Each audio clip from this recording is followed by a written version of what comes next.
Hello friends, तो आज की इस वीडियो में हम प्लांट ब्रीडिंग के बारे में पढ़ने वाले हैं। प्लांट सेंटर्स ऑफ डाइवर्सिटी की सीरीज में यह हमारा तीसरा वीडियो है। पिछले वीडियो में आपने सेंटर्स ऑफ ओरिजिन के बारे में देखा और एक वीडियो में आपने domestication and introduction of plants के बारे में आपको बताया गया। तो अगर आप वह वीडियो ना देखे हो तो उसका लिंक आपको वीडियो के डिस्क्रिप्शन में मिल जाएगा, वहां से आप उसे देख सकते हैं। तो आज का हमारा जो टॉपिक है वह प्लांट ब्रीडिंग है। तो चलिए शुरू करते हैं।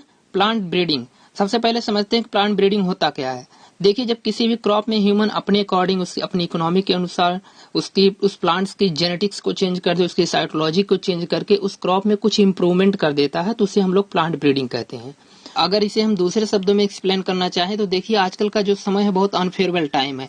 अनफेवरेबल टाइम में बारिश हो जाती है, बहुत ज्यादा गर्मी हो जाती है और कभी कभी होता क्या कि फरवरी में भी बारिश हो जाती है, ओले पड़ जाते हैं। तो इससे होता क्या कि हमारी क्रॉप्स पर बहुत बुरा असर पड़ता है और साथ ही साथ क्रॉप में बहुत लॉस भी होता है। तो अगर हम इन सब चीजों के अगेंस्ट अपनी जो क्रॉप है उसमें उसकी जेनेटिक्स को, उसकी साइकोलॉजी में इम्प्रूवमेंट कर दें तो उसे प्लांट ब्रीडिंग कहते हैं। अगर हम प्लांट ब्रीडिंग की डेफिनेशंस की बात करें तो plant breeding defined as the improvement of crop plant for human economic called as plant breeding. यानी कि किसी क्रॉप में ह्यूमन अपने इकोनॉमी के अनुसार जब उसमें इम्प्रूवमेंट कर देता है तो उसे प्लांट ब्रीडिंग कहते हैं। इसी के आधार पर एक दूसरी डेफिनेशन है the improving heredity of plant for benefit of human called as plant breeding. यानी कि किसी प्लांट्स की हेरिडिटी में अपने अनुसार ह्यूमन जब उसमें चेंज कर देता है, उसकी हेरिडिटी में चेंज कर देता है अपने बेनिफिट्स के अनुसार, तो उसे हम लोग प्लांट ब्रीडिंग कहते हैं। तो यह हुआ प्लांट ब्रीडिंग। इसके बाद हमारा नेक्स्ट जो टॉपिक है वह ऑब्जेक्टिव ऑफ प्लांट ब्रीडिंग। यानी कि हम प्लांट ब्रीडिंग के अंतर्गत किन चीजों के ऊपर काम करते हैं, उसका मेन ऑब्जेक्टिव क्या है। इसमें पहला है हायर यील्ड, यानी कि मैक्सिमम प्रोडक्शन, ज्यादा से ज्यादा उपज हो जानी। जब किसी हम क्रॉप्स की खेती करते हैं तो हम सोचते हैं इसकी ज्यादा से ज्यादा इसमें प्रोडक्शन हो, ज्यादा से ज्यादा इसकी उपज होनी चाहिए। इसलिए जो किसान होते हैं जब वो खेती करते हैं तो ऐसी क्रॉप स्पीसीज का सिलेक्शन करते हैं जिनमें उन्हें मैक्सिमम ज्यादा से ज्यादा उसमें बेनिफिट होना चाहिए। तो यानी जो हमारी क्रॉप्स हैं उसमें उपज अधिक होनी चाहिए। इसके बाद सेकंड है इम्प्रूव्ड क्वालिटी। इम्प्रूव्ड क्वालिटी का मतलब जिस क्रॉप्स की हम खेती कर रहे हैं उसकी क्वालिटी अच्छी होनी चाहिए, यानी उसकी ग्रेन की साइज अच्छी होनी चाहिए, उसका कलर अच्छा होना चाहिए। कुकिंग क्वालिटी मतलब वो पकाने में भी अच्छा होना चाहिए और खाने में भी उसकी क्वालिटी अच्छी होनी चाहिए, यानी कि पकने के बाद वह देखने में भी अच्छी होनी चाहिए। इसके अलावा जो पल्स होती है, दालें होती हैं, उसमें प्रोटीन की जो क्वालिटी है वो अच्छी होनी चाहिए, उसमें प्रोटीन की क्वालिटी अच्छी होनी चाहिए, प्रोटीन अधिक होना चाहिए।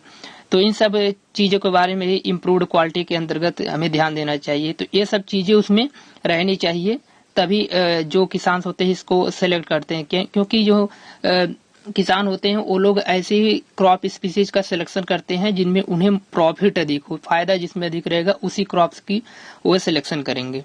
इसके बाद अगला है अर्ली मैच्योरेशन। अर्ली मैच्योरेशन का मतलब क्रॉप्स का शीघ्र पकना, मतलब उसमें क्रॉप्स में कुछ ऐसी हम चेंजेस कर दे उसके जेनेटिक्स में कि वो जल्दी से, मतलब उनमें जल्दी मैच्योरेशन आ जाए और जल्दी से क्रॉप पक जाए। यानी कि जो क्रॉप 3-4 महीने में पक रही है उसे अगर हम कुछ इसमें जेनेटिकली चेंज कर दे वो जल्दी पकड़ता हो जाए और जिससे हमें प्रोडक्शन जल्दी मिल जाए, तो यह प्रक्रिया अर्ली मैच्योरेशन के अंतर्गत आती है।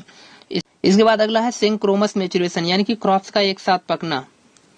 हम क्रॉप्स में कुछ ऐसी जेनेटिकली मॉडिफिकेशन कर दें जिससे क्रॉप्स जो है एक साथ पके, यानी कि क्रॉप्स के जो ग्रेन्स है एक साथ पके। जैसे कुछ ऐसी स्पीसीज होती हैं प्लांट्स की कि कुछ एक ही प्लांट्स के कुछ ग्रेन्स जल्दी पकते हैं और कुछ लेट पकते हैं। तो जो ग्रेन्स जल्दी पकते हैं वो पककर जमीन पर गिर जाते हैं और जो लेट पकते हैं वो प्लांट्स के ऊपर ही रह जाते हैं।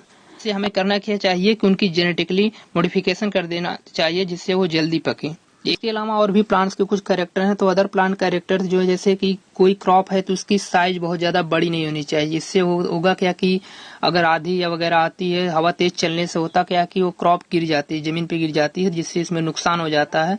तो इन सब चीजों के बारे में हमें इस चीजों पे ध्यान देना चाहिए, उनमें जेनेटिकली मॉडिफिकेशन के करके इन सब चीजों के बारे में सुधारा जा सकता है।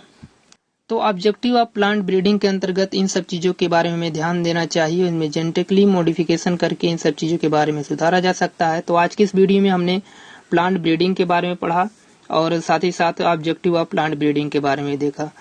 तो अगर आपको इसी तरीके की और वीडियो की जरूरत है तो आप हमारे चैनल से जुड़े रहिए और देखते रहिए।